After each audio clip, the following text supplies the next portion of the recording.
ICE2024 on the GamingMalta stand. We've talked to a whole range of interesting people, and today I'm thrilled to be joined by Franco DeGabriele, who is the Chief Commercial Officer for the IZI Group. Franco, welcome. Welcome, thank you. Now, Franco, tell me, it's been a monumentous couple of years for the IZI Group. You took over the National Lottery of Malta. So tell me, what's the significance of this transition? How's that going? Well, it's been a watershed year, I have to say, actually a couple of years. The National Lottery was the only gaming product vertical that our group was not participating in.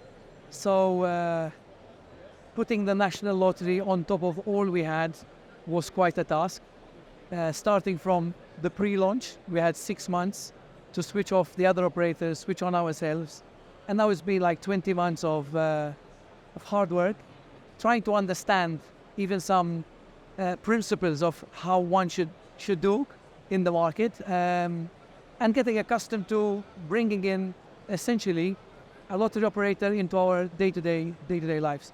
And the results are quite encouraging, I have to say. So quite a big operational challenge. How has that positioned you for more growth now? Well, in and of itself, the lottery gives you a lot of opportunity for growth. You have a much larger distribution network. You have a different and more diverse product portfolio. And the National Lottery has always been very, very popular with the Maltese. Our aim is to continue to grow the popularity of the products, create new products as well. And one of the biggest challenges is to also improve the distribution network, making the products more accessible and getting more people that might not have ever, consumed the product to start consuming it. No, it's been a journey really from being a small land-based operator, to now where you are now. Do you feel that there are particular key contributing factors that you would accredit that to? Well, first and foremost is the vision of the owner of the group, no doubt about it. He has always been very clear as to where he wants to get to, and that disseminates very much across all this different strata of the company. So very strong leadership from the top down. There is that for sure. At the end of the day, it's always also very close-knit. Even though the company now has grown to over 500 employees, we still find ways to communicate very effectively internally and externally with the different stakeholders. But I attribute this growth in a vision that has come to life. So what advice would you give to a new startup in the market? I mean, obviously having a strong vision is important. What else would you say? Well, I think the most important thing is to really understand where you want to take the product or the service that you have for the market. Understanding the market, but essentially also having the right people to deliver that particular journey, because at the end of the day, you can have great ideas, you can have great products. It's the people and the processes that these people bring to life that eventually will get you there. You've achieved market leadership in various different verticals. Are there any other iGaming areas you're looking to expand into, would you say? Well, probably the next big thing for us is to take all the knowledge that we have amassed over the years in the various verticals and look at opportunities also outside of Malta. In Malta itself, even though there are some pockets that we are looking into, I would say that the growth potential within the verticals is still substantial, but the leap, even in terms of mindset, would come by taking that knowledge and leveraging it for international opportunities. To talk about a couple of your specific businesses, the Dragonara Casino and the EasyBet retail network, I mean, what sort of improvements and innovations might we expect in the coming years to those?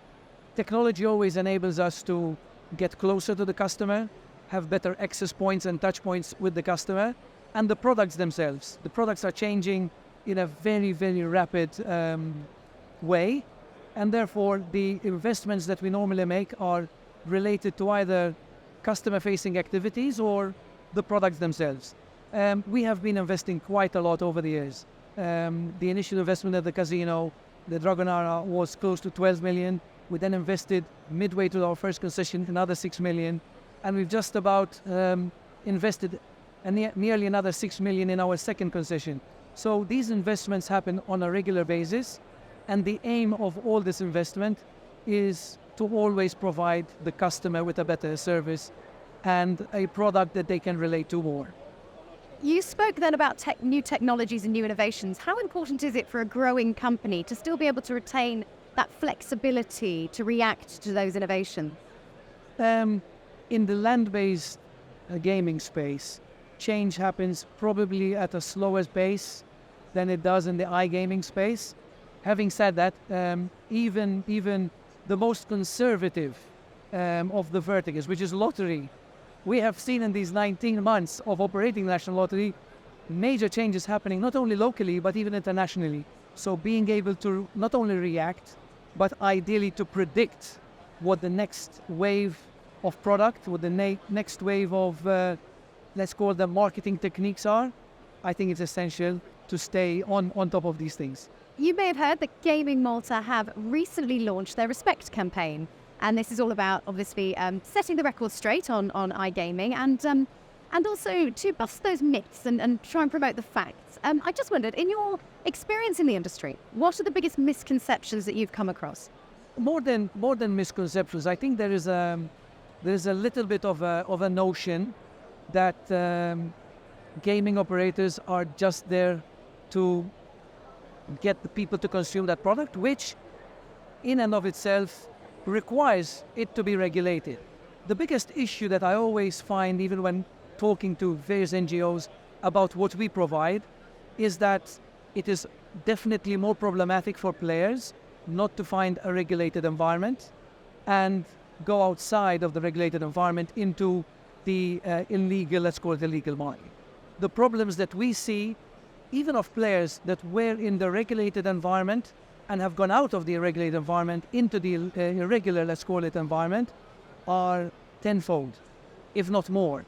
And therefore, I think people need to understand that the amount of resources, the amount of time, and rightly so, that we do spend to make sure that we're offering a service, which at the end of the day is a gaming service, we cannot hide from that. We are all here in this venue because we're selling a gaming product. But the time and effort that is spent in making sure that it's done in a respectful way, that it's done in a safe environment, and that it is done in collaboration with a lot of entities that have in their very own nature the well-being of the customer is very, very important. So it's not a myth.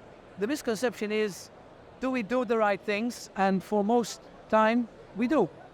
So actually getting that message out to the customer, you feel is a good thing? Absolutely. I mean, the most important thing is that the customers know that they should feel safer if they are consuming the product from venues that are regulated, from operators that are regulated, rather than venturing into the unknown. I think is very, very important. It is indeed an important message. Franco, thank you so much for sharing your insights with us today. Thank you so much. Thank you.